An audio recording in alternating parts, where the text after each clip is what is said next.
So, it is more likely than not that you've heard about a Netflix show called Elite. You might have encountered a BuzzFeed article about sex stories using screenshots from the show, or seen a fan edit of characters on TikTok. Either way, consider yourself initiated into the cult of the show. But in case you don't know what you've signed up for and what is actually Elite, allow me to explain. So Elite is a Spanish teen drama focusing on the lives of rich kids attending a rich kid school, but with a twist. You see, the show also has a mystery each season. We have flash forwards sprinkled through the episodes, showing a crime happening in the future, and then we spend the entire season building up towards it. Admittedly, the first 3 seasons were good for what they were, and the 3rd season had a sense of finality to it. Some of the characters had a good send-off into the sunset, and some were left behind for another year. All in all, it could have ended there, but it didn't, and it is easy to understand why. Right from when it first released, Elite was dubbed a phenomenon by many news outlets and reviewers. It constantly gathered enough viewers to hit Netflix top 10, so it isn't that far of a stretch to speculate that the series was profitable for the platform. Of course, they had a cash cow and they wanted to milk it. The show must go on. And with the desire to make more money, story integrity and logical reasoning fly right out the window. You see, season 3 already showed a decline in writing, and while not everything was perfect, it still ended on a high note. There was no reason to drag it out any further, but who cares about that when you can make more profit? And that is exactly how we came to the atrocity that were season 4 and 5. If the horse wasn't dead by the end of season 3, it is sure dead now. And to see a show that was this good fall so bad is honestly disheartening. But the 2 new seasons do work together to form 2 halves of a big stinker. And to those of you who think that season 5 was superior to season 4, all I can say is that in my opinion, both seasons were equally bad, but for different reasons. And before we dive deeper into this mess, please make sure to give this lovely voice a like and consider subscribing as well. Without any more unnecessary rambling, let's first figure out what happened in these seasons. Let's refresh our memories and do a little summary. Let's first begin with season 4. So season 4 opens with yet another ominous flash forward. We see a girl mysteriously float on top of a lake and a character called Guzman being sketchy during a police interview. Soon after, we move to the present day, where we see the former principal of the rich kid school being kicked out, since under her watch, 2 kids managed to get killed. We get introduced to her replacement, a CEO of some company named Benjamin, who along with him brings his 3 spoiled children, a hashtag girl boss wannabe and a bargain bin version of Lou named Ari, the guy who has horny as his core personality trait named Patrick, and a cliche rebellious rich girl named Mencia. The CEO principal begins preaching about discipline, excellence and merit, which in hindsight is very hypocritical considering the less than excellent mess his children were about to make. We also see that out of the old characters, Rebecca, Samuel, Guzman, Ander and Omar are still studying at the school, while Cayetana is now employed as a janitor. Episode 2 rolls around and we are introduced to a character named Felipe, who happens to be a royal prince. All in all, nothing groundbreaking or offensive so far. The decision to replace the principal seems logical and reasonable, and it is actually a good direction to go. And the character introductions, while a bit clumsy and rushed, weren't too bad. But this is where logic and reasonability end. The new characters proceed to mix in with the old ones and stir up all sorts of unnecessary drama. Right off the bat, we see not 1 but 2 new love triangles being formed. Ari aims to ruin the friendship between Guzman and Samuel, and Patrick inserts himself between Omar and Ander. Mencia presents herself to Rebecca and introduces all sorts of messes into her life as well. Cayetana seeks out Felipe to try and get her fairy tale ending, but sadly, that is not in the cards for her. Alongside all that relationship drama, we have Mencia running away from her family and getting involved with a character named Armando, who essentially becomes a possessive groomer, and we are subjected to witness all of this drama unravel, all because of the new brats, or as Ander calls them,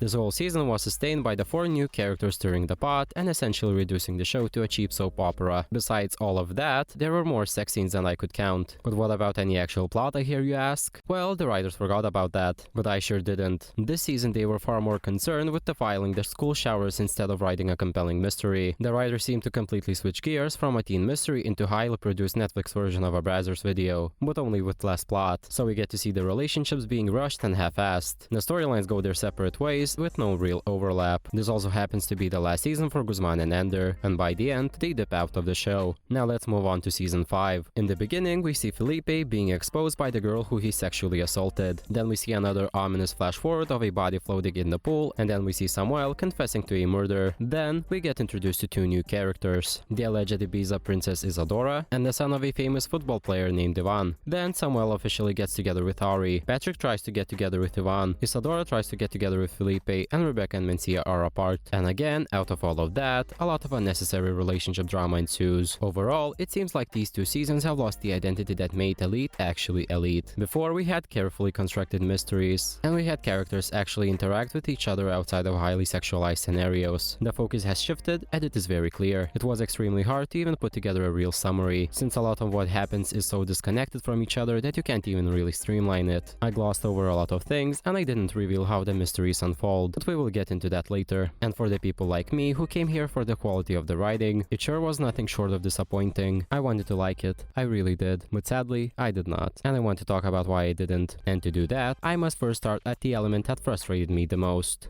the mystery. It is safe to say that neither Season 4 nor Season 5 were particularly good in their mysteries. To understand where exactly it went wrong, we must look back at the previous seasons, specifically Season 1, and what made the mystery work. So to start, Elite relies on these flash forwards, or the present day, depending on how you want to look at it. These flash forwards show us various things happening in the future. In Season 1, they show us the victim, Marina, being dead, and then they also show various characters being interrogated. You see, these flash forwards serve two primary purposes. One, they are there to hook you in. Without them, you would only be following a story about rich kids living their lives, since the show starts the story far before anything spicy happens. By adding these glimpses, the show tells you that there will be something major happening in the future, and you stick around because you want to find out. And presumably, you want the explanation to be satisfying, otherwise it would be a waste of time watching the show. And for the explanation to be satisfying, you need a proper build-up. But how does one achieve this? Well, since it's a murder mystery, the build-up should probably be a setup for character motivations. The character should have a reason why they want to kill the victim, and Season 1 was probably the best in pulling this off. You see, at first, you expect that the victim is, well, a victim. In the beginning, I believed that Marina would be some innocent girl who happened to be murdered in cold blood. Well, as it turned out, Marina herself made some questionable choices. List of her offenses include, but are not limited to, cheating on her boyfriend with his very own brother, throwing her classmate's boyfriend under the bus and snitching on him, and stealing from her classmate's father. The point here is that after witnessing her commit these questionable actions, it isn't only the audience that was rooting for her death. The other characters were, too. Because Marina is such a mess, many characters have motivations to kill her off as a result. And this is best displayed by a scene that takes place at the end of Season 1. When she steps on the stage, she is forced to face the cast of other characters. All of them look at her, and most of them are just straight mad, and reasonably so. Marina herself recognizes this when she tells Samuel that she has nobody left there anymore. Even her own brother didn't care what she was going to do at the end. That is exactly how deep she had dug her own grave. And you can see where everyone is coming from. That is because the show did the actual legwork to set it up. For a show that has this many characters, they managed to develop a lot of relationships. What made it even better was that despite there being so many characters, they all felt closely connected. And what made the mystery itself so good was that because everything was connected, Marina's actions had real consequences that rippled throughout multiple people's lives. Which brings me to the secondary purpose of these flash forwards. They keep the audience on their toes and guessing. You see characters being interrogated and, not unlike the inspector herself, you try to piece together the pieces and make up your own mind as to who might have done it. We see characters lie and incriminate other people, which only drums up the intrigue. And the whole guessing game is a big part of the viewing experience that engages the audience. It also helps to make the show worthwhile. For example, during Season 1, my strongest guess was Samuel, but if you have seen the first season, you will know that I was wrong. And in this instance, I am happy to be wrong. And here's why. As I have mentioned previously, a lot of characters could have killed Marina since they had motives. So once the real killer, a character named Polo, was revealed, it made sense. Whether you liked it or not, the reveal was still satisfying. There are no real losers in this case, since if you guessed correctly, you would feel good about yourself. And if you guessed incorrectly, you could still admire the show for what it managed to pull off. What is important is that you didn't feel insulted for your efforts to try and figure out the mystery. The clues were there, you just missed them. That is good on the writers that they managed to successfully misdirect the audience without leaving them with an unsatisfying ending. You didn't feel as though your time was wasted, and you were rewarded with a good explanation. And that was smart of them. But in Season 4, that smartness was nowhere to be seen. This time around, the mystery aspect of the show, aka the whole deal with the flash forwards, was just extremely poorly executed. Do the flash forwards achieve the function of hooking you in? To a certain extent, yes, they do. But in this case, the engagement of the audience works in the show's detriment. As I have mentioned before, the audience sticks around because they want to find out what happens at the end of the season. When you see a dramatic flash forward of a character floating in water and others being interrogated, you immediately expect that something major is going to happen, and you expect that the explanation to the mystery will be worth the watch. Moreover, you are also on the lookout for clues and try to guess. Understandably, you expect to be rewarded for sticking around. Only in this season, you are not rewarded for staying engaged in the mystery, and as I have explained before, in order for the explanation to work, quick and to be rewarding. It needs to have a proper build-up and characters being motivated. So let's discuss that for a moment. As it is revealed, the center of the mystery this time around is Ari. And here's where we run into the first major problem the season had, the storylines being disconnected. Now if you have seen season 4, you might have noticed that the character of Ari barely interacted with anyone other than Guzman, Samuel, and her family. Her storyline mostly centered around Guzman and Samuel, hence it left very little space for her to develop any deeper relationships with other characters. And without those relationships, there can be no real motivations. At the beginning of the season, the feeling of disconnectivity is completely fine. That is how it went down in season 1. Not everything was connected at first, but by the end, you could see how everything was intertwined. All of the storylines in one way or another were connected to Marina. Season 4 had none of that. You watched these storylines go on, hoping that they would eventually clash, but that never really happened. Everyone proceeded to live in their own little bubbles and orbited around their love interests. Therefore, it already left the options for a suspect very thin. You can already discount her family because she wasn't doing anything wrong to them. In fact, she was doing quite the opposite and held the family together. That only left Samuel and Guzman as the strongest options. But even that ended up being pointless because it didn't seem like they cared enough for Ari to do something to her. And this is where we run into another major issue this season had, the storylines being rushed. Perhaps the perfect example of this is the relationship between Mencia and Rebecca. You see between they first interact and begin making out on rooftops. There's literally only 10 minutes of screen time. Yes, I counted. These two characters literally interact for a few times before they are already swapping saliva, and it wouldn't be as bad if this was a one-time offense. The same happens between Felipe and Cayetana. Between them meeting and boning, there is literally only 25 minutes of screen time, and they interact for a total amount of 3 times between these events. This causes the relationships to be rushed and shallow, and the same problem occurs with the love triangle of Samuel, Guzman, and Ari. Their whole thing was just shallow, and there was no way that either Samuel or Guzman would have any real motive, and the direction of that storyline suggested the opposite of that. At first, I thought he would do something with Felipe, but his storyline also ended up going nowhere. But I will discuss why I thought him as a suspect a bit later. So because of all that, you weren't really sure that anyone could have done it. No one really had a motive, and therefore you couldn't even properly be engaged with the mystery. You cannot put together the pieces yourself, because in reality there is nothing to put together. And this just makes the whole thing boring overall. And you know what? When you really think about it, them not having motivations made sense in the context of what actually happened. And I am mad that it did. You see, what went down was that Ari was drinking at a New Year's party. She sees that Mencia is being harassed by Armando. Rebecca sees this and goes down to help Mencia. Rebecca takes Mencia away. Not long after, Ari comes in and begins threatening Armando that her family will ruin him. And then Armando begins beating her up. Then Guzman finds them. Armando runs away. Ari tells Guzman to go after him, and so he dips. And then, for our big answer to this whole mystery, we just get Ari standing up and just falling into the water. Now let's unpack this. 1. Her just falling into the water by herself is anticlimactic. Now just imagine yourself spending the whole season thinking that someone might have pushed her in, to see that she just fell in by herself. You see, the idea that someone might have pushed her didn't come out of nowhere. Even the flash forward suggested the idea that she might have been pushed, but they went with whatever this was. So of course other characters didn't have motive, because no one actually pushed her.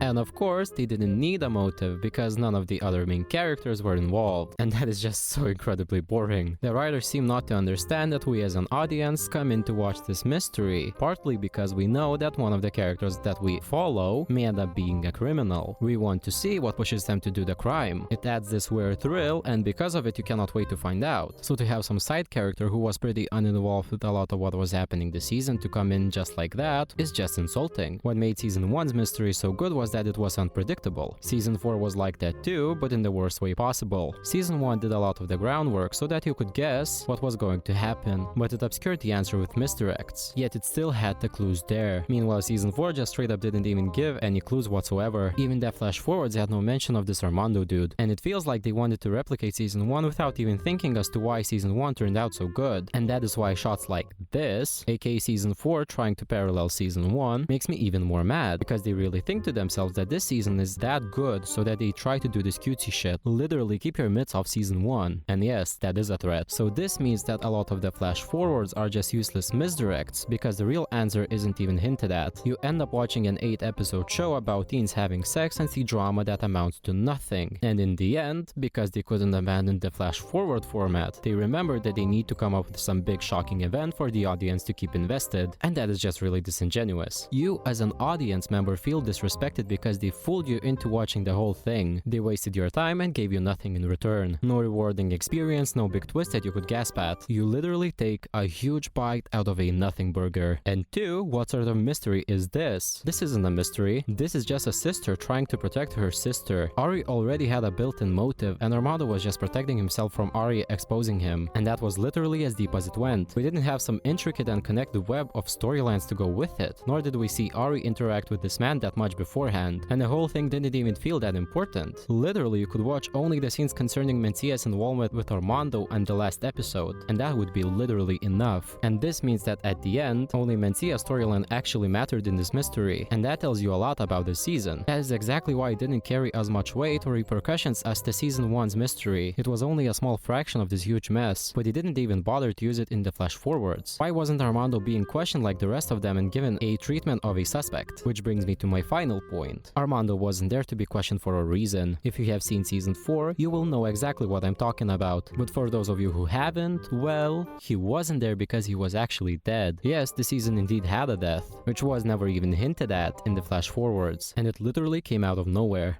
Now, let's rewind a bit. Remember when I told you that Ari sent Guzman after Armando? Well, Guzman did in fact find him, and the two of them brawl. After some fighting, Armando throws a rack over Guzman and proceeds to leave.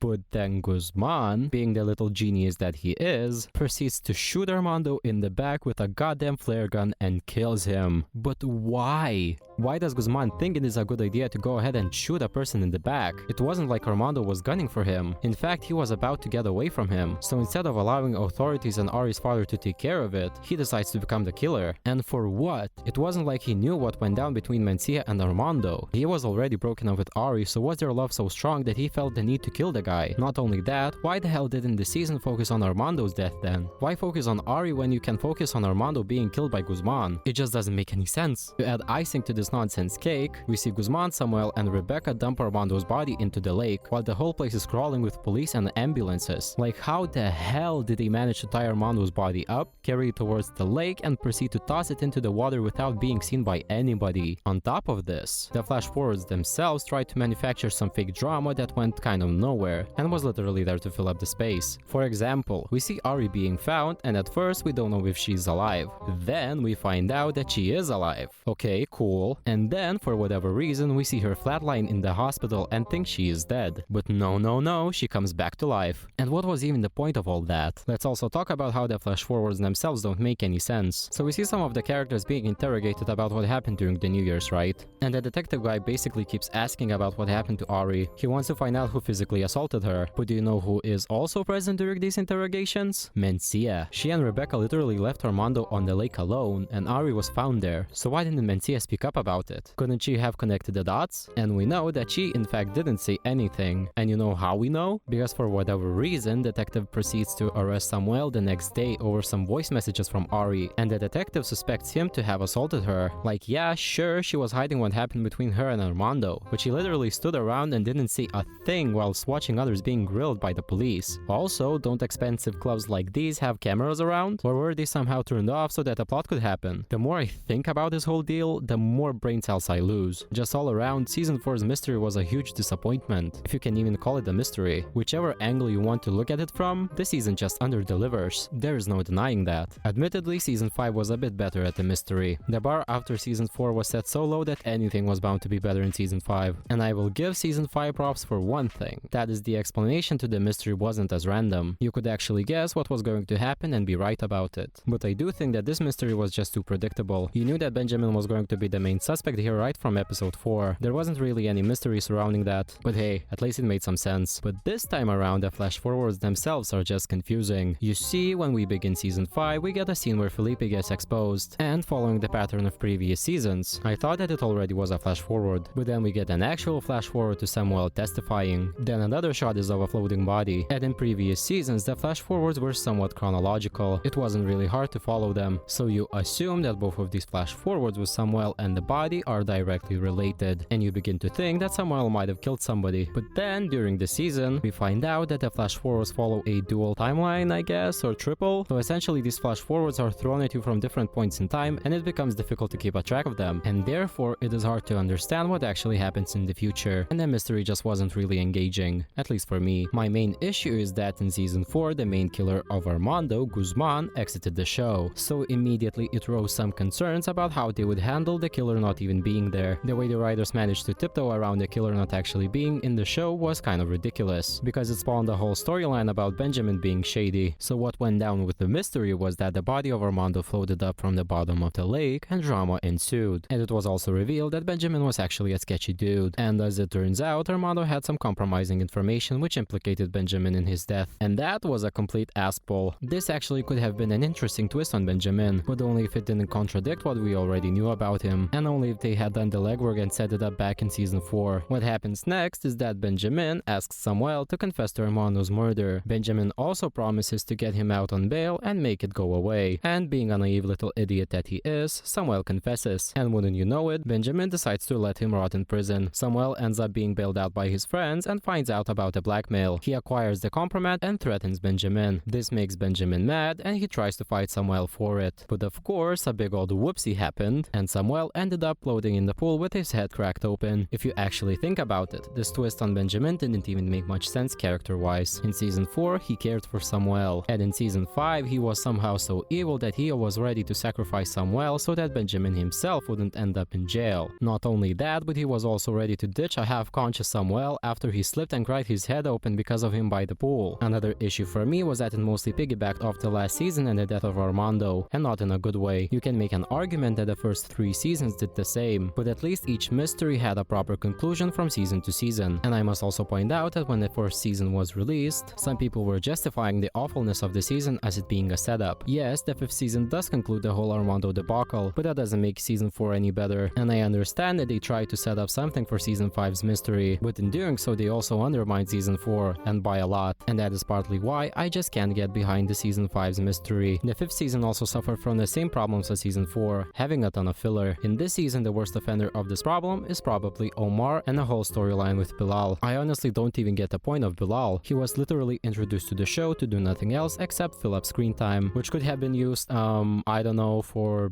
building a better mystery perhaps. And also, the body resurfaced only towards the end of episode 4, which renders the previous 3 episodes pointless. They could have just let it happen right at the beginning and fleshed the whole thing out, but didn't, which was just a missed opportunity. And that is another thing I wanted to discuss. Missed opportunities. So what I believe is a huge missed opportunity in season 4 was the mystery not being focused on the death of Armando. And what I think would have made for a stronger mystery in season 4 is that if they combined some of the plot from season 5 into season 4. Stay with me here. So imagine if, instead of finding out about Armando having blackmail in season 5, we found out about it in season 4. That already gives Benjamin a motive to kill off Armando. I believe that season 5 gave the motivation for Benjamin too late, when we already knew who killed Armando. Not only that, you can also say that by extension it gives Mencia, Patrick, and Ari to do the same too. In season 5, we already saw that they would do a lot to protect their father, so why not motivate them to do the same here? Mencia could still be involved with Armando, and maybe her involvement with him would add even more conflict and drama into the mix. You could even have the whole thing with Ari being beaten up by Armando, and have him push her into the lake. Would also make Guzman protect her and motivate him because of the love he has for Ari, and for the same reason you can even rope Samuel into the mix, both because of his supposed love for Ari and also his loyalty towards Benjamin. And while this wouldn't include all of the characters, it would at least cover more of them than the season 4's mystery. Also, I previously mentioned that during season 4, I theorized that Felipe would be the main suspect in whatever was going to happen to Ari, and I truly believe that he would have worked better than what actually happened. Allow me to explain why. You see, I thought it was Felipe because of the rumors that kept popping up through the season, and this idea was seeded by the introduction to Felipe in episode 2. If you don't recall or simply haven't seen, episode 2 opens up with Ari, Patrick, and Benjamin discussing rumors in Felipe's country about him. Then, when the time comes for them to meet Felipe, Ari rejects his kiss on her hand. This implies that Felipe is sketchy, and when Felipe walks away, Ari looks at him weird and we get a flash forward. And while it might seem like nothing to you, in my head it was a clue. In my mind, it was some sort of a foreshadowing. Then, through the entire season, we have our little queen bee, repeatedly passing comments about the rumors. She even warns Cayetano to stay away from him, and tells her that she doesn't have enough proof to expose him. In my mind, this implied that Ari was willing to expose Felipe, and this could have made a good motive for Felipe. Do you see where I'm going with this? If not, think about who Felipe is for a second. Felipe is a royal prince, which makes him a high-profile figure, and anyone who threatens him with rumors coming out can become a target. After all, they reveal him to be a sex offender by episode 7, so why not pull all the bricks out and make him want blood? The character was already hated by that point, so why not make him move against Ari? And why not make Ari act on these vague hints and rumors? He was already a criminal, so why not add another crime to the list? And it wasn't like the writers could have lost anything with his character. You can also make the case that Felipe could have been mad about Ari trying to steer Cayetana away from him, and maybe Ari exposing him would have been a final blow for him to turn even more evil. I don't know how his twisted mind works, but I do believe that this would have been such a good opportunity. In turn, it would make Ari at least a bit more likable if she did try to move against Felipe, because that way she would have stood up for what was right at least. Then in season 5, he could have gotten his karma and ended up on the chopping board. It wouldn't be the first time when the writers build up a character to be so unlikable for the audience to practically wish them dead, and it is safe to say that I probably wasn't the only one that rooted for Felipe to be the dead one in season 5. I am just spitballing here, but you get the point. But we can now guess they didn't go this route for 2 reasons. One, if this had happened, they wouldn't have been able to do the whole thing with Armando in season 5. And the second reason is so unhinged and insane that I don't even know where to begin. And for this, I must issue a trigger warning. I will be touching upon the topic of sexual assault. Skip to the timestamp shown on the screen. So now we must talk about the problematic. And oh boy, is there something to talk about. So season 4 ends with Felipe confessing to sexually assaulting a girl called Elodie and recording a confession for her. And our girl Elodie uses that voice message to expose Felipe. Everyone finds out what he has done and obviously begins to show disdain towards him. We also get a few shots of him getting dunked on. Specifically, we see him being pushed by someone in the hallway. And then we get the character of Isadora swoop in and try to protect him. Samuel also tries to scold the dude who pushed Felipe. Then Benjamin proceeds to take Felipe, Samuel, and Isadora into his office, where Isadora, a character we know nothing about just yet, is defending Felipe. First of all, who are you exactly? At this point, we don't even know her name, but she is written into the scene as if she was there all along, and somehow nobody is bothered that this chick who is new to the school is inserting herself up in everyone's business. And this is already not a great look for the character of Isadora. Later on in the scene, we also get this gem from Samuel.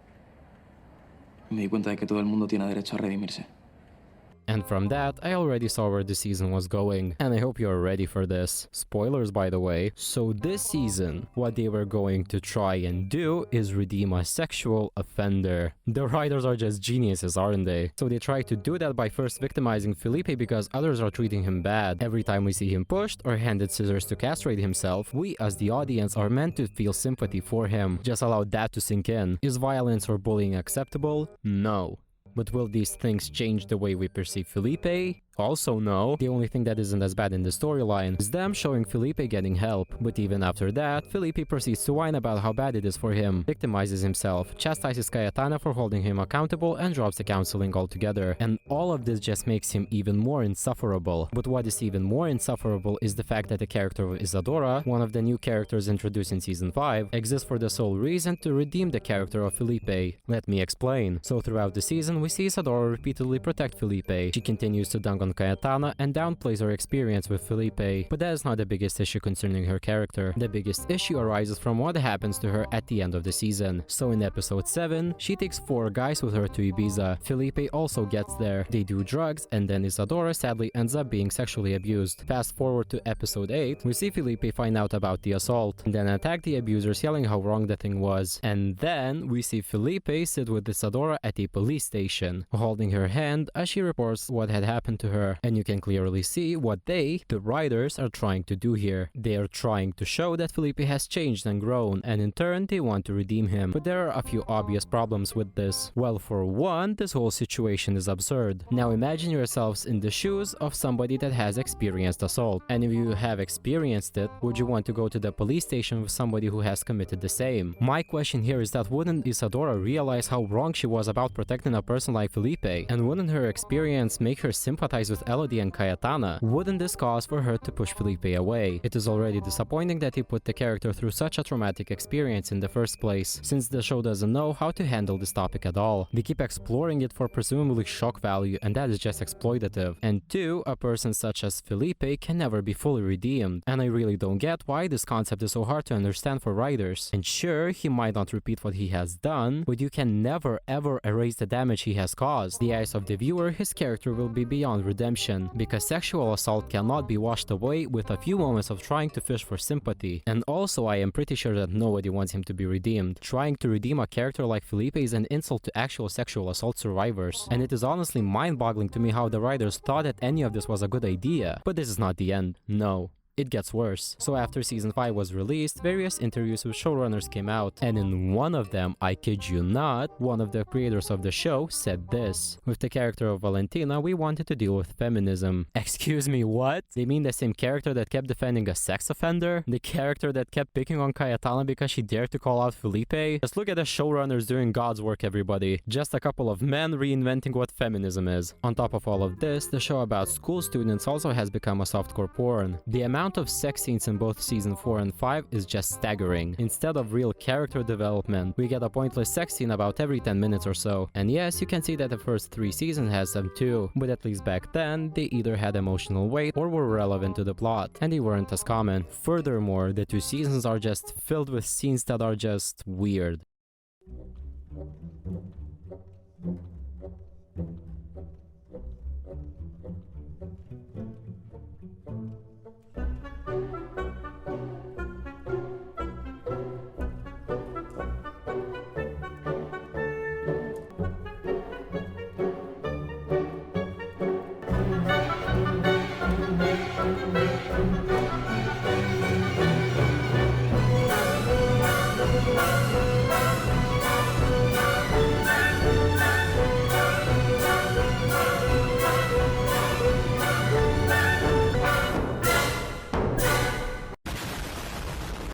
Do you see what I mean? After hearing all of this, you might be wondering, why did these 2 seasons go off the rails so hard? What on earth happened? What caused this nosedive?